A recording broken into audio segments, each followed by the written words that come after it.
ওজন 1 লক্ষ টন ঘিরে থাকে ক্যারিয়ার স্ট্রাইক গ্রুপ। ইরানের পক্ষে আমেরিকার ভাসমান দুর্গকে ডুবিয়ে দেওয়া কি আদৌ সম্ভব? ইরান বনাম মার্কিনী সংঘাত, ইউএসএস আব্রাহাম লিঙ্কন কি সত্যি ঝুঁকির মুখে? 4টি ক্ষেপণাস্ত্র, এক সুপার ক্যারিয়ার, ইরানের আক্রমণের নাটকীয় দাবি, নরকের দ্বার বা মিথ্যা প্রচারণা? ইরান মার্কিন উত্তেজনার নাটকীয় মুহূর্ত, হাইপারসনিক হুমকি বনাম নেভেল প্রযুক্তি, লিঙ্কনের অপ্রতিরোধ্য সুরক্ষা, ইরান বনাম আমেরিকার বিমানবাহী রণতরী যুদ্ধ, আকাশে ঝড়, সমুদ্রে ঢেউ, ইউএসএস আব্রাহাম লিঙ্কনের আশ্চর্য প্রতিরক্ষা, লিঙ্কন বনাম ইরান, আধুনিক ক্ষেপণাস্ত্র বনাম পারমাণবিক সুপার ক্যারিয়ার, লিঙ্কন কি ডোবানো সম্ভব?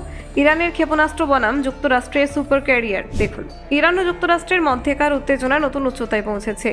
ইরান সম্প্রতি আমেরিকার সুপার ক্যারিয়ার যুদ্ধজাহাজ ইউএসএস আব্রাহাম লিঙ্কনের দিকে 4টি ক্ষেপণাস্ত্র নিক্ষেপের দাবি করেছে।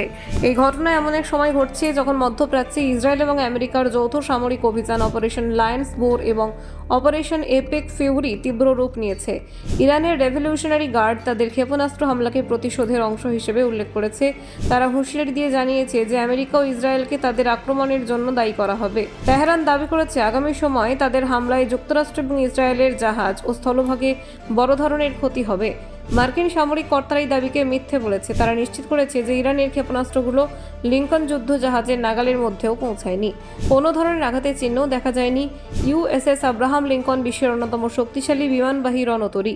এই রণতরী 1 লক্ষ টন ওজন এবং নিমিটস শ্রেণীর। ফেব্রুয়ারি থেকে হরমুজ প্রণালীর কাছে এটি মোতায়েন করা রয়েছে। দীর্ঘ সময় ধরে এটি মার্কিন নৌবাহিনীর কৌশলগত গুরুত্বপূর্ণ অংশ হিসেবে ব্যবহৃত হচ্ছে। ইরানের অভ্যন্তরীণ পরিস্থিতি অত্যন্ত অস্থির। ডিসেম্বরের তৃতীয় সপ্তাহে দক্ষিণ চীন সাগর থেকে ইউএসএস আব্রাহাম লিঙ্কন পশ্চিম এশিয়ায় পৌঁছায়। এই সময় ইরানে গণবিক্ষোভ শুরু হয়, যা হাজার হাজার মানুষের মৃত্যুর ঘটনার রূপ নেয়। যুক্তরাষ্ট্রের উদ্দেশ্য ছিল ইরানের অভ্যন্তরীণ অস্থিরতা এবং আঞ্চলিক উত্তেজনা মোকাবিলা করা। এই রণতরী এবং এর সঙ্গে থাকা আর্লে বার্গ শ্রেণীর 3টি ডেস্ট্রয়ারের মাধ্যমে মার্কিন নৌবাহিনী সমুদ্রপথে তাদের উপস্থিতি শক্তিশালী করছে। লিঙ্কনের দৈর্ঘ্য প্রায় 1092 ফুট এবং এটি প্রায় 5,500-এর বেশি কর্মী বহন করতে সক্ষম। যুদ্ধের সময় এটি ভাসমান বিমান ঘাঁটিতে পরিণত হয়। বিমান উৎক্ষেপণ এবং অবতরণের জন্য উন্নত প্রযুক্তি ব্যবহার করা হয়।